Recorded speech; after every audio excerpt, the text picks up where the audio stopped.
Hello everyone, how are you? I am Neeraj Tiwari. Welcomes to YouTube listeners, viewers and subscribers. I am Neeraj Tiwari. कैसे हैं आप सब मित्रों? आशा करता हूँ स्वस्थ होंगे, मस्त होंगे और आप सभी लोग अपनी तैयारी में पूरी ईमानदारी के साथ व्यस्त होंगे।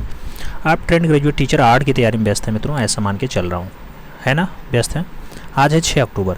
6 अक्टूबर 2024 को हम फाइनली क्लास देखने वाले हैं पारितोष सेन, और पारितोष सेन के साथ एक बहुत अच्छा नाम रथिन मित्रा। मित्रों बार बार पूछे जाते हैं, 2019 में उनका दुखद निधन हुआ है, उनसे भी क्वेश्चंस बनता है और पारितोष सेन से भी क्वेश्चंस बन जाता है। तो कुछ खास कलाकार हैं जिनको आपको पढ़ना ही पड़ता है। आप जानते हैं आपके सिलेबस में ये सब नाम शामिल तो नहीं है, लेकिन पूछे जाते हैं क्वेश्चंस। अब जब पूछे जाते हैं तो उन्हें आपको पढ़ने की जरूरत है। क्यों? क्योंकि आपने जो सपना सजोया है उसमें लाभकारी साबित होगा। मित्रों पारितोष सेन बात करें तो 1918 में जन्म होता है और 2008 में इनका दुखद निधन होता है। पारितोष सेन के जन्म की अगर बात करें तो 1918 में ढाका बांग्लादेश में जो है जन्म होता है। कहाँ पे? ढाका बांग्लादेश। इसे पूर्वी बंगाल कहा जाता था मित्रों, पूर्वी पाकिस्तान का भी नाम दिया जाने लगा बाद में। पारितोष सेन चित्रकला की जो शिक्षा है वो government school of arts and crafts Chennai से लेते हैं, याद रखना है। पारितोष सेन भारतीय शास्त्रीय चीनी टेक्निक तथा उत्तर प्रभाववादी शैली से प्रभावित होकर के बंगाल की ग्राम्य भावना मान्यताओं से दिग्दर्शन अपनी कलाओं में जो है कार्य किया है। पारितोष सेन जो है पेरिस जाकर के कलाकार के चित्रकला का प्रशिक्षण लिया और आंद्रे लाखोत से जो है बहुत बढ़िया से प्रभावित भी रहे हैं। पारितोष सेन पेरिस में चित्रकला का प्रशिक्षण लेने 1949 जाते हैं। मित्रों पेरिस ज्यादातर कलाकार गए हैं, याद रखना। तो पेरिस में 1949 में जाते हैं चित्रकला का प्रशिक्षण लेने के लिए। पारितोष सेन का जो संबंध होता है किस कलाकार समूह से होता है मित्रों? तो एक कलकत्ता कलाकार समूह बनता है, कलकत्ता ग्रुप 1943 वाला, तो उससे जो है इनका संबंध होता है। वर्ष 1949 में कला अध्ययन के लिए गए पारितोष सेन की मुलाकात पेरिस में किस प्रसिद्ध पश्चिमी कलाकार से हुई? तो पश्चिमी कलाकार का नाम पाब्लो पिकासो होता है, उससे इनकी मुलाकात हो जाती है और वहां पे बहुत कुछ इनको सीखने को मिल जाता है। पारितोष सेन की चित्रकला के अलावा जो है लेखन में भी रुचि रही है, तो लेखन में भी ये अपने आप को दर्शाते थे कि हम काम कर ले रहे हैं। और आगे बढ़ा जाए मित्रों तो आगे कहा जाता है पारितोष सेन को मद्रास कला विद्यालय में कला शिक्षक डीपी राय चौधरी का जो है सानिध्य मिल जाता है। अब डीपी राय चौधरी का अगर सानिध्य मिलेगा तो काम भी बहुत बढ़िया करेंगे, अच्छा काम करेंगे, सीखने का काम करेंगे। तो डीपी राय चौधरी का वहां पे सानिध्य मिलता है। और आगे बढ़े तो आगे कहा जाता है मित्रों पारितोष सेन अपने चित्रों का जो प्रथम एकल प्रदर्शनी है, पहली एकल प्रदर्शनी, उसका आयोजन 1941 में कर पाते हैं। कब? 1941। पारितोष सेन के भित्तीय चित्रों पर पश्चिमी कलाकार पॉल गौरगोइन का जो है वो प्रभाव देखने को मिलता है। और आगे बढ़े तो पारितोष सेन को ललित कला रत्न 2004 का सम्मान भी मिल चुका है। जिंदा बहार पारितोष सेन की आत्मकथा होती है। जिंदा बहार मित्रों पूछा जाता है कलाकार की आत्मकथा क्या है, तो आपको जिंदा बहार बताना पड़ेगा पारितोष सेन के लिए। कुछ खास चित्रों की बात करते हैं। जैसे इनकी रचना एक गोरिल्ला है, बहुत फेमस है मित्रों, पेपर पे चारकोल माध्यम से इन्होंने बनाई है। होमेज टू वानगो की बात करें कैनवास पे एक्रेलिक माध्यम में बनाई है। काली जैकेट की अगर बात करें तो काली जैकेट में आत्मचित्र जो है वो कैनवास पे एक्रेलिक माध्यम में बनाया गया, 2005 की रचना है। आफ्टर द साइक्लोन की अगर बात करते हैं कैनवास पे इन्होंने एक्रेलिक माध्यम में उकेरा है मित्रों, रचना अच्छी है। संगीतज्ञ की बात करते हैं कैनवास पर एक्रेलिक माध्यम में बनाई गई रचना है, 2005 में रचना बनी थी।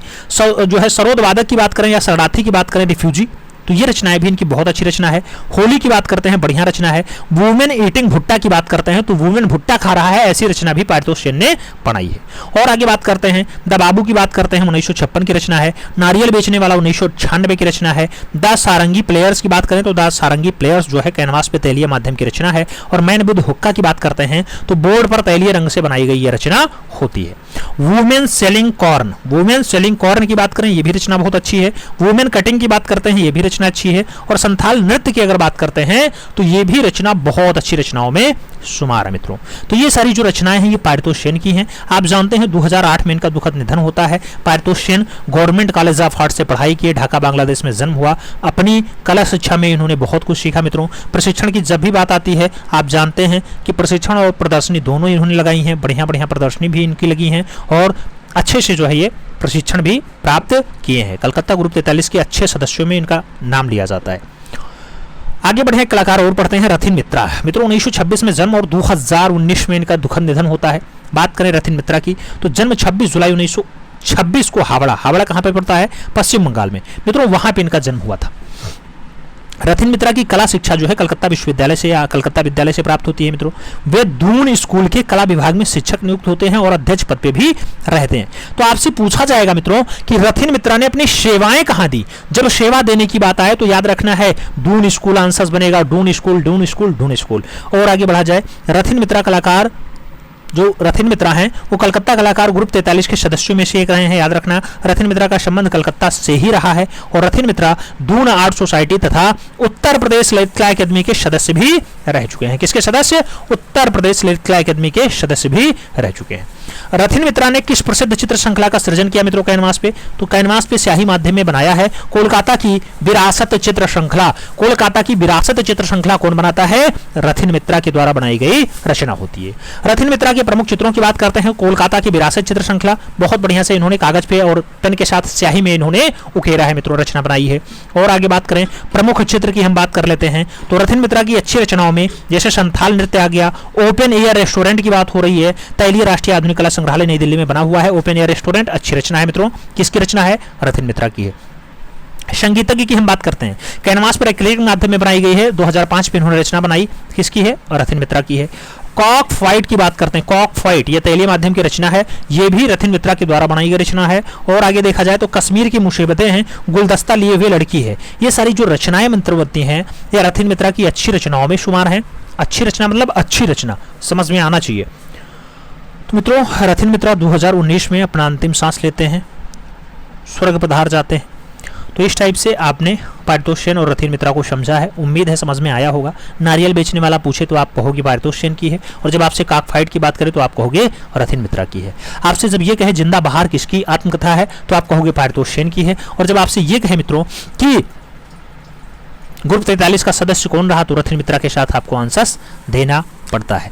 या फिर काक फाइट्स की हो जाए, कश्मीर मुसीबतें हो जाए, गुलदस्ता लिए लड़की हो जाए, ये सारी रचनाएं पूछे तब भी आपको तुरंत लगाना पड़ेगा रथिन मित्रा। तो उम्मीद है मित्रों नाम आपको याद रहा होगा, क्लास अच्छी लगी होगी। मिलते हैं सुन में, तब तक के लिए दिल से सल्यूट, जय हिंद।